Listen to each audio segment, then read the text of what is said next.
Hey everybody, welcome back to Pro MMA Insider Radio. I'm Chris Guns, and in just a second, I'm going to be joined by one of my favorite all-time fighters, New York's Poison Junior Jones, former bantamweight champion. Can't wait to talk to him about his career, some of his many accomplishments, and how he remembers it. So I can't wait. Let's call and get him on the line. Junior Jones, welcome.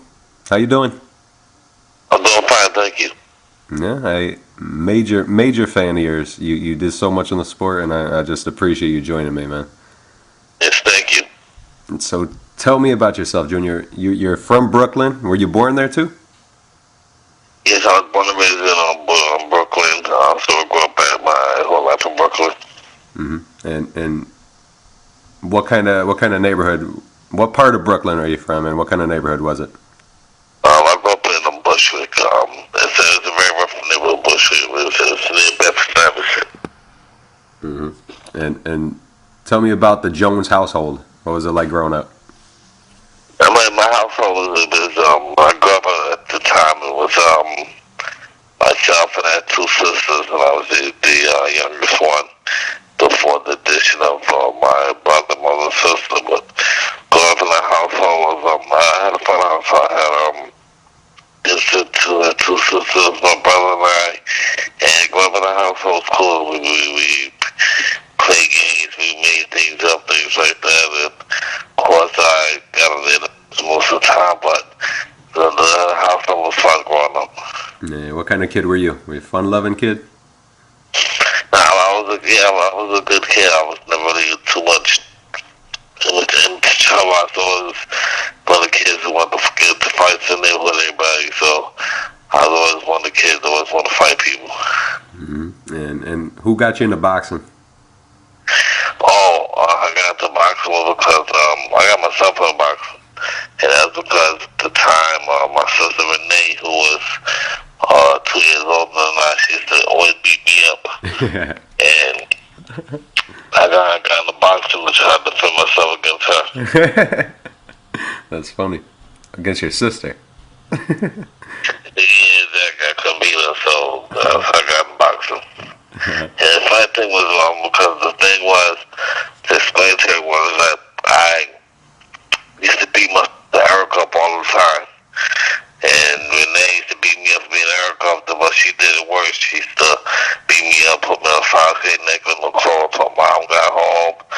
So she used to, make me stand on a 5-head neck with no clothes on, and things like that. So that's how I got in the box and beat Renee up.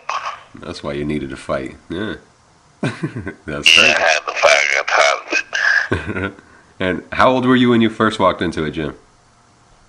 When I walked to the gym, I was 10 years old. The first walk to the gym, the crazy thing was I was 10. And I walked into the gym at 10. I sparred at 10. My first fight and everything was at 10. Sparred at 10. Had my first fight and I was 10 and everything. So you were good right away, I take it. Funny story was when I first walked into the gym, the trainer of the gym, Ray Gazer, he kicked me out because I came into the gym. I started this big gym bag, and inside the gym bag I had Mike Myson. I'm doing an interview. Yeah, and then inside my gym bag I had cookies, cake, and a whole bunch of junk foods. So I was going to just go in the corner, take a little snack, go back and train. And the trainer of the gym called me. He said, if you bring this stuff about gym one time, you gotta get out of my gym. So I said, okay, no problem. So then back to train again. The next day I came in, I got caught this outside kick. I said, listen, take your gym space. Don't come to my gym no more. Kick me out the gym. Mm-hmm. Then they was having a time in New York. This is a very big thing. It was called the PBI Championship, where all the New York State PBIs have a tournament. They fight each other. And he figured, all right, he needed the team trophies. He needed one more guy.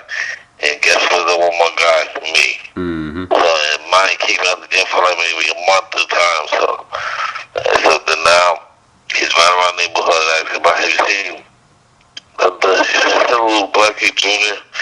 Everybody knows that they 5 and 6 is junior. He said, when you want to win a trophy, I was like, a trophy? Yeah. So I won him for the trophy, and he did one more guy, and he chose me to the chief because I won a lawyer for to win the trophy. And I fought, and I started knocked this guy out. And from that fight on, I just started boxing. Yeah, and you trained at the PAL, and what was it like in the PAL in Brooklyn back then? Well, the pound book right there, it was rough because it had a lot of older kids there. I was 10, most of the kids like 13, 14, 15. So back then it was rough because all the kids were so much bigger than I was. Mm-hmm. And you won 2 New York Gold Glove championships, the 1988 119-pound novice championship and the 1989 119-pound championship. What was it like winning the Gold Gloves in New York back in those days? Well, believe it or not, the first year was 1986. I went to the finals the first year, and I lost in the finals for Gabi 4 times in a row. Then Irvin Pierre Lewis. Then what was his name? Went to the finals, and he beat me. He finally beat me the biggest one with the Golden Gloves. And then the next 2 years, I went to the gloves. Like I said, I won both times. 19 open, 19 ounces in the Golden Gloves. And man, that was special because I heard so many great fighters that was world champions that went to the gloves and beat the Golden Gloves, the biggest tournament there was in boxing at the time. And that was like the great something to do with the world title. That was my world title. Yeah. So you felt you just loved winning that championship, huh? What was it like? The amateur system in New York in those days, it was real deep back then, wasn't it? Well, amateur system was deep. Also, the system was harder than what it is now. So back when I found the system, it was a rough system. Yeah.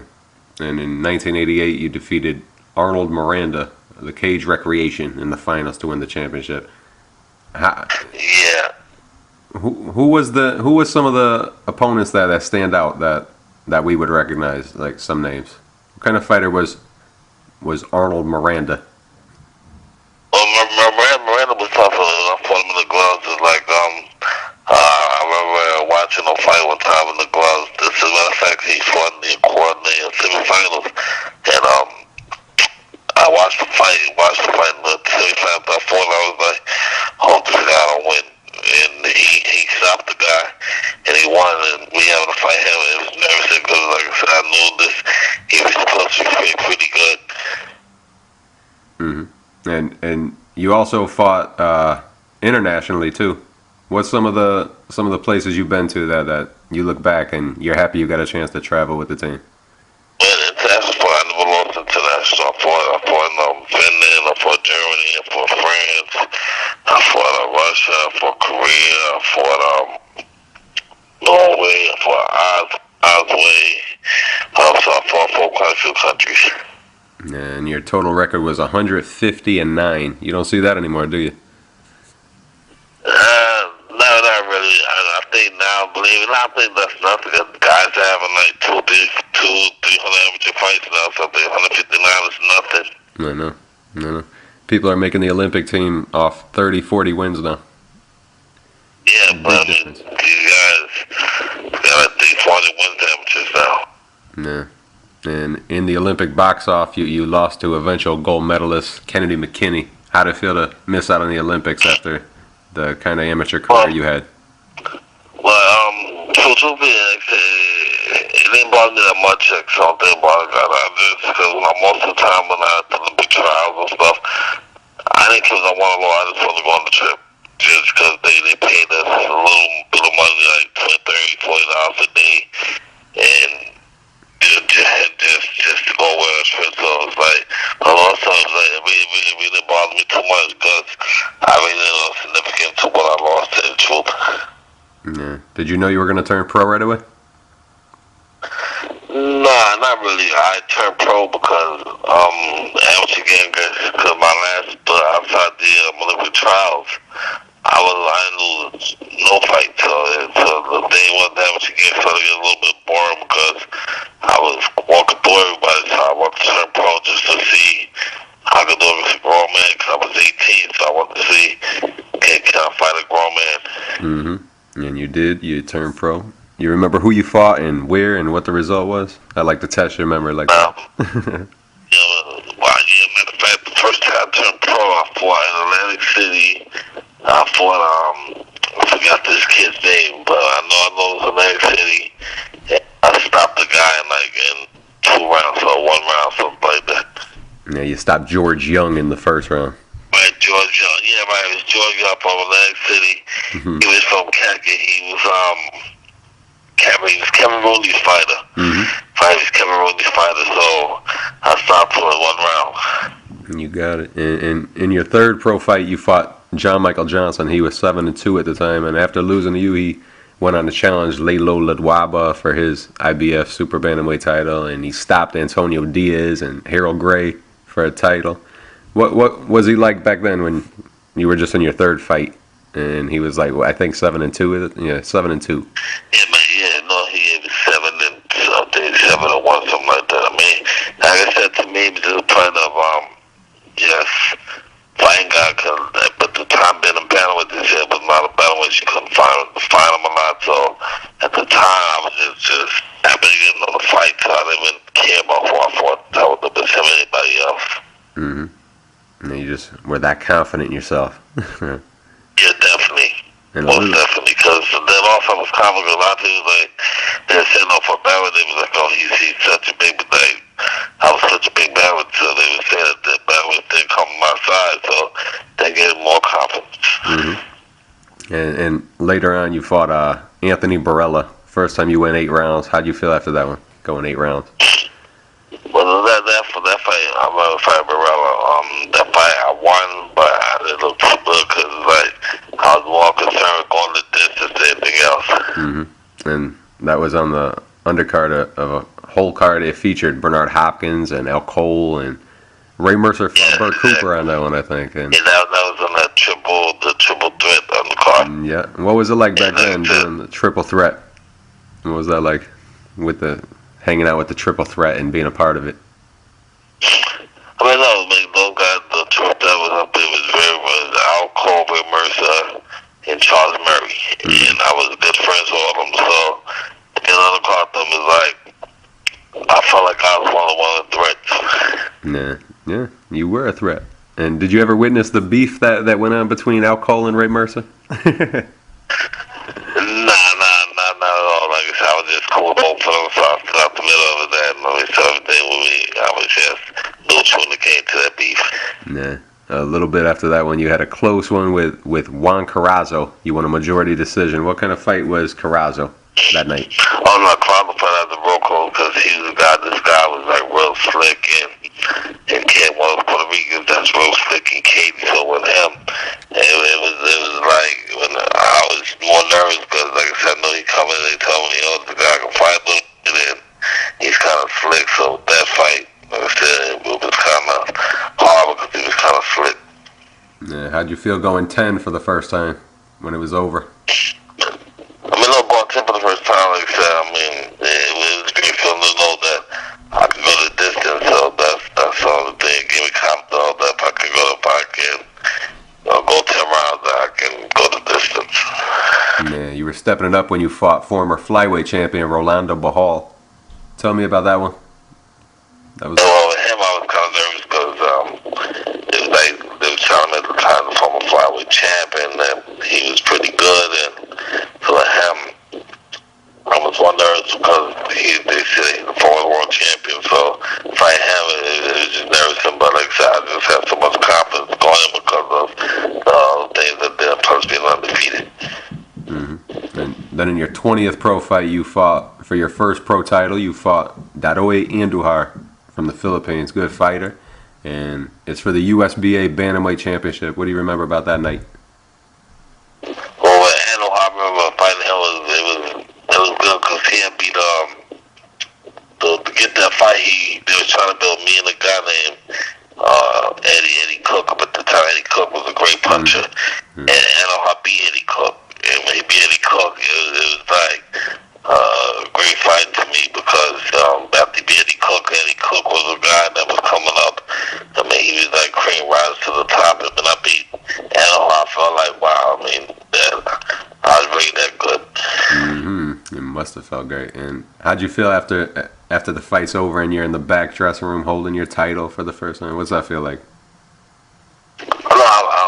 I felt tremendously good because, like I said, it was like I just know that particular time that fight Animal had to beat Eddie Cook. Eddie Cook was a great puncher, and I beat him. I felt I beat Eddie Cook. Yep. And you're on your way. You got a belt, and at that time you were drawing all kinds of comparisons, making people remember Tommy Hearns. Like you look like a bantamweight Tommy Hearns, you know. And you're from New York, the media capital, stuff like that. What was it like in your neighborhood, in that little neighborhood? Because they compare me to Hearns all the time, and to me it was a compliment because I know, like I said, Hearns was like the ultimate in my book. Man, he was like one of the best ever to be compared to Tommy Hearns. And that comparison we talked about to be another Hearns. It was like a great feeling. It made me feel like people really thought that I was really that good. And did you feel any pressure at all to try to live up to that? No, not at all. It was not pressure. I think I might have heard someone to me. My thing was to be considered that good and to be talked about in the same sense with him was like a great. There was no pressure. Just a great fact. It felt so good. Yeah. And you fought Eddie Rangel for your first. That was your first fight at the Garden. It was in the small room, but still, it's still the Garden. How do you feel about headlining in the small room at the Garden? Well, that Eddie Rangel fight, my accolades. I was the headline at the Garden. The fight brought all my family, a lot of friends from the neighborhood, and a lot of fans who watched me go to fight. That day I felt like I was world champion. Yeah. How many people showed up to that fight? You remember? Wow, I had, matter of fact, I sold tickets for the Garden. You sell a certain amount of tickets, you get a percentage of them. I remember selling. Wow, I sold maybe over 100 tickets by myself. So there was so many people there. Yeah, in those days, that's great for a bantamweight. In those days, bantamweights would hardly be on TV at all. I remember. They'd rather play like that. Exactly. That's what made it so great for you. Like you said, bantamweights at the time they weren't really talked about too much on TV because it was small. But being that I was a tall bantamweight and I was a puncher, and it got a lot of variety. There was how they compared me to this guy named Jeff Chandler a lot. And I didn't know who Jeff Chandler was, and how they compared me to him. Then I found out who Jeff Chandler was, and that's what made it even more great for me to live up to that. Yeah, great fighter, Jeff Chandler, one of my favorites. And you fought at the Thomas and Mack Center in Las Vegas on November 13th, 1992. For those of you who don't know the date and the card right off, it's burned into my mind. The night that Riddick Bowe fought Evander Holyfield for the first time. You fought Jose Carino on that card. How'd you feel being on a card of that magnitude for the first time? And well, that was a good fight because they said that there's never been a battle on the heavyweight on the card in like maybe over 20, 30 years. So for me to be the first battleweight on the Riddick Bowe undercard to do what I've done, I felt like I was like that card meant to me. Like I was made a bit. I felt like. Yeah. What do you remember about that fight? Was it Carino a good fighter? I mean, no, he was a good fighter, but like I said, I was just so highly confident back then. So at that time, it didn't matter who they put in front. I was so confident back then. I felt that if whoever I hit, and if I catch you clean, that the fight's over. If I hit you and I just hit you, not good, I'm gonna still rock you. So I was so confident. Yeah. Did you stay and watch the main event? I'm sure you did. Well, you definitely are still high. So I had to stay watch the main event, but like I said, I was just on a high at the time. Oh, yeah. And were you and Riddick cool at the time? Yeah, we were very cool because we knew each other since the amateur days, so we were very cool with each other. Yeah. Then you fought Juan Pablo Salazar. You fought him at the big room in the Garden. What was that like fighting for the first time? And that was on the undercard of Pernell Whitaker and Buddy McGirt. Yeah, exactly. Pernell Whitaker and Buddy McGirt. That fight, was the same because like I said, I was on the undercard of two great fighters like Whitaker and McGirt, so fighting him, like I said, I felt good because that time was already confident. I felt that no one could beat me at that time. Yeah, and you were getting all those big cards, so you were getting all the attention and everything, and you were just ready for anything. That night, you won the WBC Continental Americas Bantamweight title. How'd that one feel? I felt like that was like to see my first recognized million belt that I won. So to win that belt, man, and then to win at the Garden, on the car for all my family friends, it was a great feeling. Mm-hmm. And then you stopped Francisco Alvarez in the 12th round. What was that like, going 12? Well, that fight, it felt good because, like I said, going 12 rounds, because I was more nervous of going to fight 12 rounds, going the distance than the fight itself. So with that fight, it was just more on mind to just go 12 rounds and finish 12 round bout. That's what I was more nervous in. Yeah, tough guy though, Francisco Alvarez. I think I remember that. I think, was that televised on Tuesday Night Fights? I think it was, and Ivan Robinson fought on that. Yeah, that was the Tuesday Night Fights, exactly. Yeah, I remember that. What do you think of Ivan Robinson? I remember that. Oh no, I remember Robinson from amateurs. I knew that he was a tall guy, 135, very slick. So that's what I remember about Robinson. He was a very slick fighter. Yeah. Couldn't punch, but slick. Good guy, Ivan. I like Ivan. One of my personal favorite people to talk to. I don't know about you. Good guy. I mean, I've been friends since amateur days. I've always been very kind, very soft-spoken, and rowdy, just very nice guy, respectful. Yeah.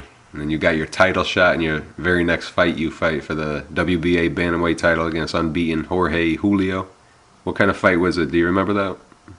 Oh yeah, that fight there. That fight was a fight. It was tough because he had beat a great fighter named Eddie Cook at the time. Eddie Cook was a great puncher. Mm-hmm. I mean, they were trying to give me Eddie Cook to fight for a while, but he lost to the guy just fought, and the fight was tough because, like I said, I was more nervous than at the time. He's the first guy to ever knock me down. Mm-hmm. Yeah, you went down in the 4th round. That fight there was great.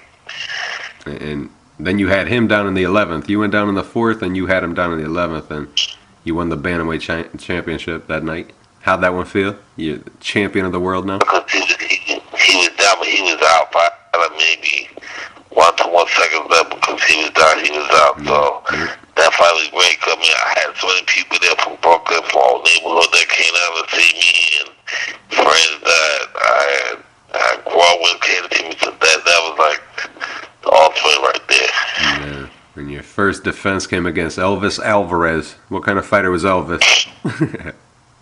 Well, Alvarez, he was more of a herky-jerky type of fighter. The guy that bounced around more around. I really couldn't knock him out with a clean shot. I couldn't really hit the punch with the hill because he was constantly moving, constantly away from me.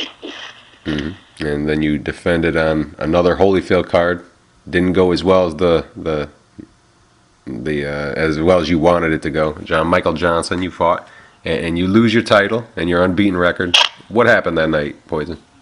Well, with that fight was a fight where I was on a little bit of weight problems. Mm-hmm.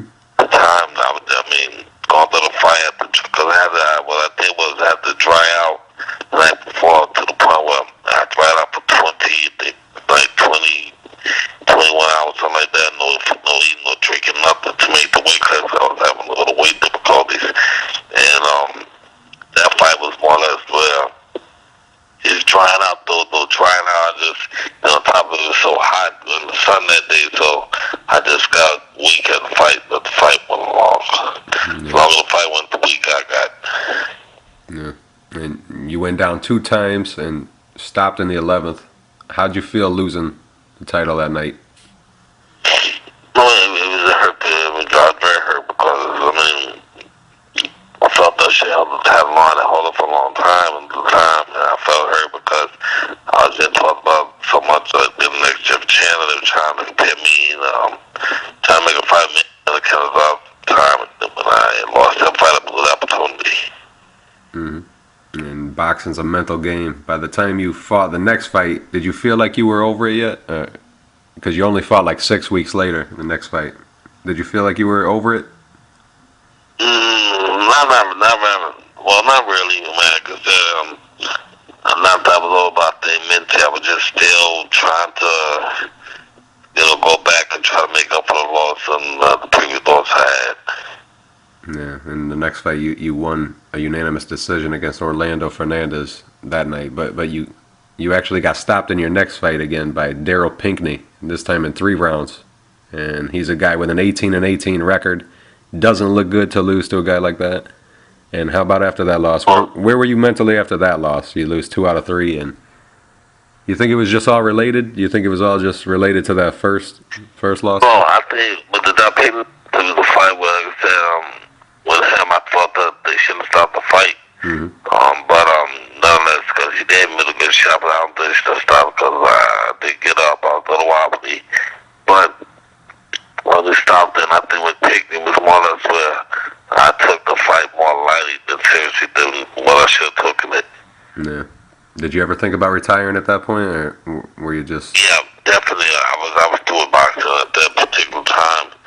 My confidence was really shot, man. I wasn't doing boxing. I was doing my quitting boxing, and then my wife at the time, she was trying to convince me that it happened, so I didn't want to hear it. So boxing, I'm gonna finish with boxing. Mm-hmm. Yeah. And you took a longer break this time. You came back about 5 or 6 months later, and you took it slow.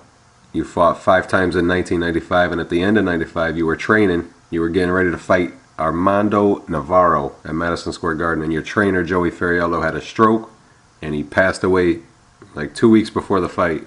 Talk about Joey a little bit.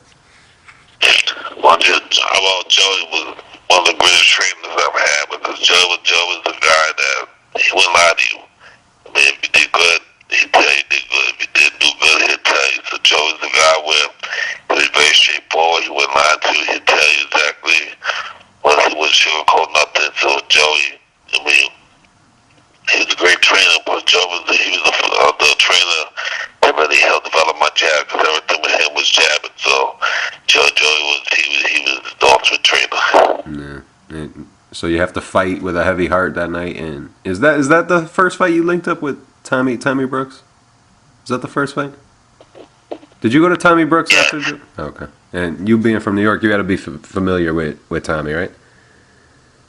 I was a little familiar with Tommy. I was a little familiar with Tommy. Yeah. So what was the fight like itself with Navarro? It was 2-1 only, not a threat. That fight, like I recall, it wasn't like I was nervous. I was just more or less wanted to just get in there and just try to make Joey happy to see me. And in the next fight, you fight at the small room in the Garden again, but this time you stepped your competition way up, and you're taking on the great Orlando Canizales after he moved up from 118. How ready were you for the big time in boxing again? I was ready to, even though with Orlando I was nervous. I couldn't tell you the nervous I was going through, knowing that when I fought him, he had just broke the record for for the most bantamweight title defenses. So fighting him was confident, but very nervous because of who this guy was and what he's done, and so I had never talked to him for so long, but the fight I was very nervous. Mm-hmm. And after that, you beat Tommy Parks, and you got yourself a shot to get all the way back. You were fighting the next Chavez, unbeaten babyface assassin, Marco Antonio Barrera. He was 42-0 then. I remember that when you took that fight. I think HBO announced, I think it was Jim Lampley or Larry Merchant. They said how your manager refused to take a cut of your purse because they thought you might lose, and they wanted you to have it. Was that you, Junior? Or is that my memory? Yeah, that wasn't true. That was the wrong one. That wasn't true. I don't know where they got the information from, but my manager, he took the fight because he knew that I could win the fight, and I knew I could win that fight. Okay. I don't know where they came up with that. Like I said, I knew I could beat him. Yeah. Describe that fight. It's even more impressive after seeing how much better he got after, too. And what do you remember about that first fight with Marco Antonio Barrera? Well, that fight there, I know. Like I said, going into the fight, I knew I could beat him. The thing was, I knew for a fact that it was going to be 5 rounds or less. But the thing was, I never stated that publicly because I don't think that was guy's cocky to it on 5 rounds. So, but I called out to my people. I told them I was stopping about 5 rounds. But that fight, I knew that Barrera was telling me for me the guy to come straight forward. He's a good puncher, but coming to me straight punching or head movement, I knew that all I had to do was just catch him, and I knew that I could take him. Yeah. How'd you feel when you saw him hit the mat and couldn't move? He just was like bolted to the floor. I'm not great for what I knew for a fact that if he got up, I know I was going to do worse damage. So, but just sit him down there, and the people had me, I was like, as a matter of fact, it was great because I believe I was an underdog to the point where in Vegas, they took the odds were so big they had to take the odds off the board. Wow. That's crazy. And what were you thinking when his cornerman ran into the ring? Actually, it went down as a disqualification and not a knockout, which it should have been, but... Yeah, no, but it should have been. But I knew when his corner into the ring, I knew they was coming to save him. Now I think they did the right thing because I was going to really hurt him. Yeah. How did that win change your life in the sport? Well, that changed my life in the sport to the point where now I'm the real recognized figure in boxing. Before I was a name in boxing, people heard me, but it really stick out as much or less. A certain fight, I've seen something that got to the point where I was being talked about as pound for pound, and I was in a mix with Roy Joneses and Purnell's and HBO, so that's what was a total different change in my life. Yeah. I became a very big name in boxing. Man, how'd it feel to go from losing 2 out of 3 and losing to a guy like Daryl Pinckney, and here you are all the way back. You come back and you beat Orlando Canizales and now Marco Antonio Barrera. What's that do to you?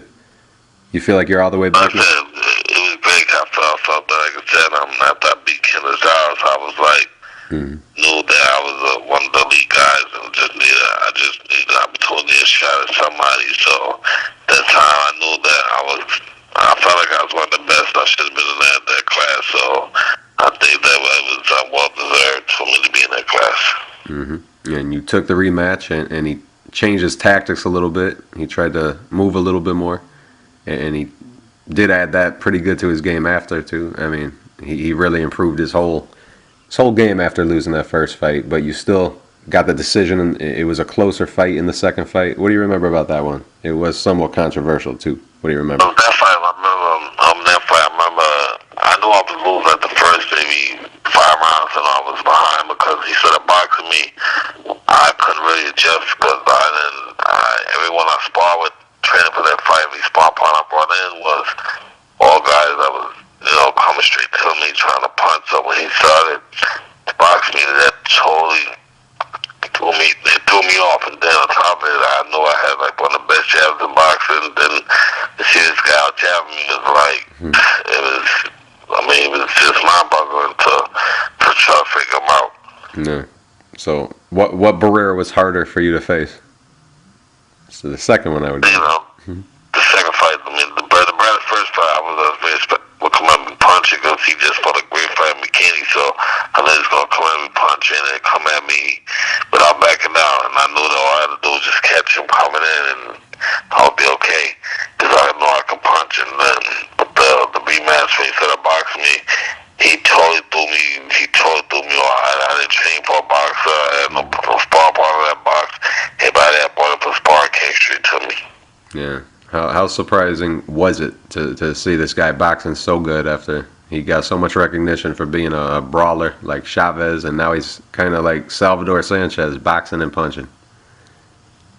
Surprising. Man, I was just shocked to say he told them up because I never knew the guy can box. I thought that his game plan just come straight to you, bang you, just try to bang you out. So to see that he can box, and I was totally positive for the first 5 rounds. Yeah, and in retrospect of what he went on to do after, how do you feel about him as a fighter now when you think about Marco Antonio Barrera? I think he's a great fighter. I think that he's one of the best fighters ever lived in the division. I think that Barrera is definitely a Hall of Famer by right, and he can't take that away. Yeah. Then you tried to avenge your last loss from the amateurs to the man responsible for you missing the Olympics, Kennedy McKinney. What was going through your mind training for Kennedy McKinney? Oh, that fight was so dumb because with him, I was just so pissed off that fight, and I learned a great lesson that you can't fight angry. I was more angry because he was so disrespectful. But the press conference, I was so heated that I went to the fight. And I wasn't even hurt. I was just so tired from punching myself out. Yeah, it got too personal between you guys, huh? That's what happened. But I mean, very personal. I was punching myself. That's all. Yeah. What do you remember about that fight that night, though? Were you how mad were you after losing to that guy again?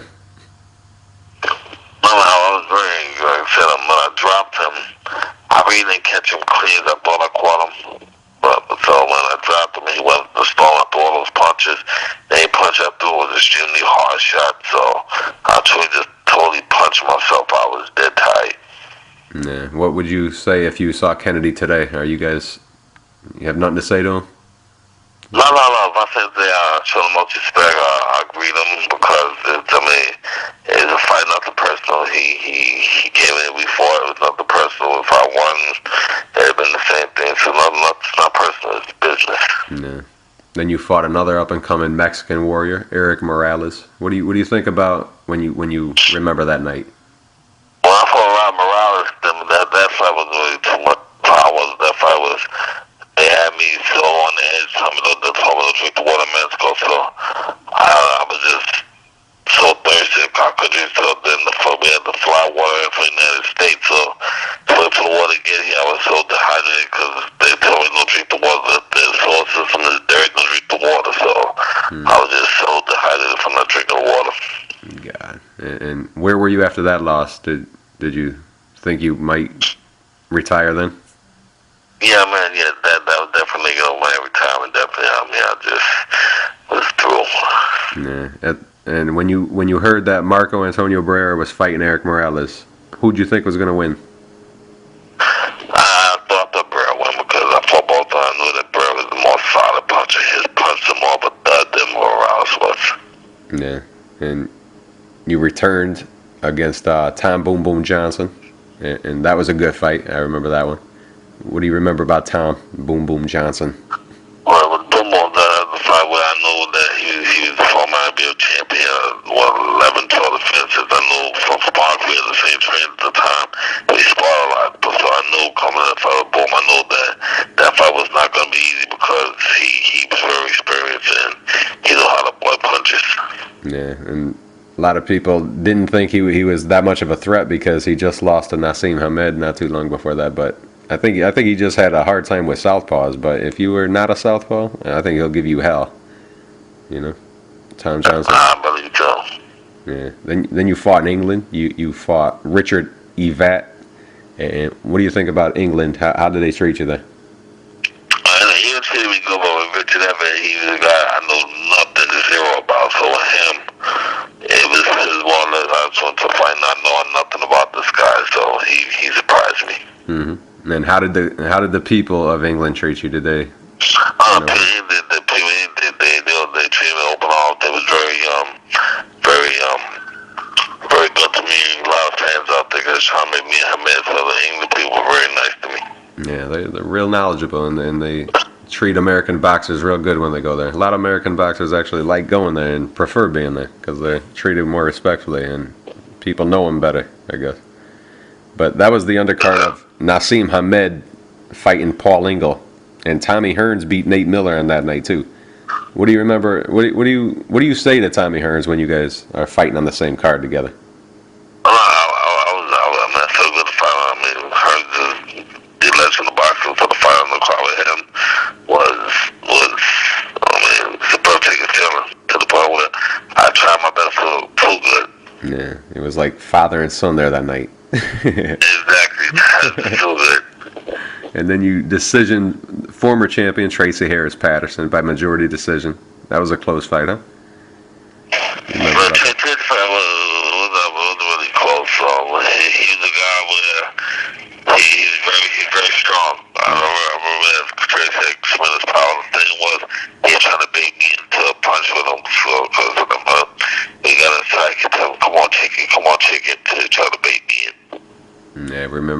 Tracy Patterson for his 2 fights with Gotti. He lost his title to Arturo Gotti. Fought two really good fights, though. Strong guy. Good guy. Yeah, very strong. Son of Floyd Patterson, adopted son. So I guess Floyd taught him that left hook pretty good. Yeah, great lesson. Yeah. And then you got a shot at the IBF featherweight title, held by Paul Engel. You fought at the Garden on the big Lennox Lewis, Michael Grant undercard. Gotti fought that night. Vladimir Klitschko fought that night. What was that night like, fighting Paul Engel at the Garden? It was a good fight. And that fight was good because the Garden hometown crowd fighting for another world title. So that fight was, that fight was a great feeling. That was a good fight. I remember that fight clearly. It was a great fight. And there was Yeah, it really was. There was a time before that fight started, though, that he threatened to pull out of the fight. He didn't like that the weigh-in was the same day as the fight. Did that mess you up at all? Nah, I didn't care. That's it at all. Yeah, okay. And you took a year off after that fight. Did you think that you would come back to fighting again? Nah, not at all. Yeah, but you did come back. And came back. And did you ever feel the same? Did your body feel the same when you were training? No, I mean, at the time I came back, I really didn't want to fight. I just came back because I was bored, nothing to do, and at the time I was going through my divorce, so I came back just to have something to do, keep my mind off of things. Yeah, divorce is rough, man. I went through it, and it's really hard to do anything when you're going through that kind of stuff, and you can't really focus on it. Well, I didn't realize I just came back just to have something to keep my mind occupied, but I didn't care about fighting.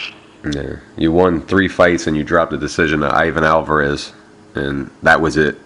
That was December 6, 2002. Did you know you knew that you weren't coming back after that, right? Yeah, I knew it because I already know I was coming back because my mom was on boxing and boxing was out of my system. Yeah, you had a great career. Do you have anything you wish that you did that you didn't do? Any regrets, I guess? No, believe it or not, even lose the fights I've lost, I really can't complain or say I should have did certain things different. My thing was always fought my heart every fight. I fought my heart every fight. I tried to win. Even if I was able to shine, I was hurt. I'm still trying to fight. I'm trying to. So I think everything I've done, I'm satisfied with it. So I just give it my heart. Yeah, you did. And I remember you and Kevin Kelly almost fought. Are you glad now, in retrospect, that fight never came off? I remember you guys wanted more money. Yeah, I'm glad because we were such great friends. And, even though I don't think I'd have won the friendship, but I mean, as a fighter, I really want to fight Kevin. Yeah, and you're still in the gym now. I hear you're at the Judah Brothers boxing gym a lot.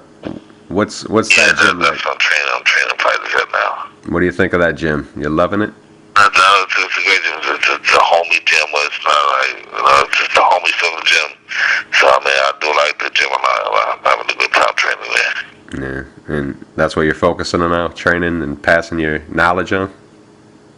Yeah, that's what I'm trying to focus on right now, just training other guys, give them experience that I had. And what are you most proud about when you look back at your career? I'm just proud that I went in and I gave people what they wanted to see. I'm proud that I was able to fight, and to fight a fight that people enjoyed. Yep, you did that all the time. And who gave you the best advice, Junior? And what was it? Whether it's life or boxing, who gave you the best advice?